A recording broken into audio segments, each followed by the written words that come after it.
Fantastic venue here at the Bella Vista Cafe. This is a location I used to come up regularly, and I used to cycle up here.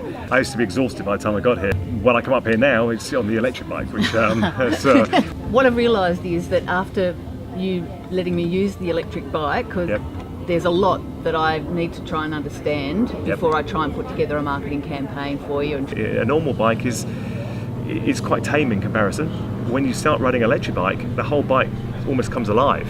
It's actually something which is actually really good fun to actually ride. So, Tell me about how you jumped from enjoying riding an electric bike to going into a business.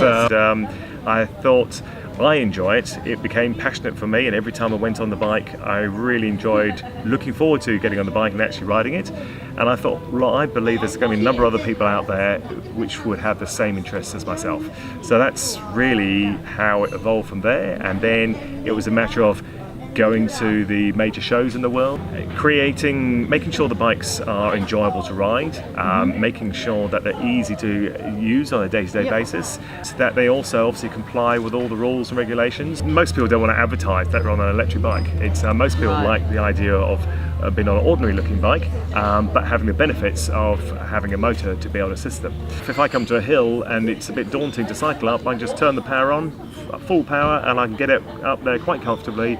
And it suddenly makes cycling so much more open to so many other people. Where do you see it in terms of transport options if someone's thinking about electric bikes? Okay, well there's a number of factors. As a commuting tool, it's absolutely fantastic. You bypass all the traffic jams.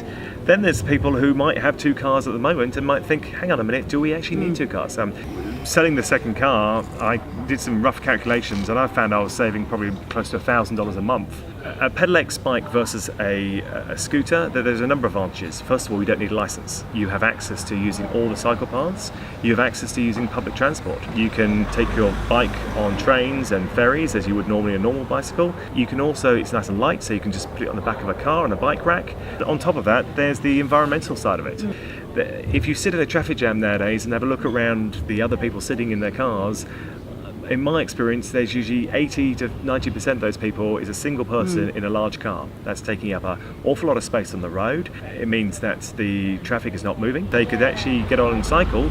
They could use that time and energy in a far more productive way to get themselves fitter and to get to the destination so much quicker as well. And probably far more enjoyable. In that people are exercising and hopefully getting healthier. That's it. Being able to get fitness into their lives, well, this automatically contributes to that. You can actually incorporate your fitness to getting to and from work. And you don't have to take extra time out to go to the gym.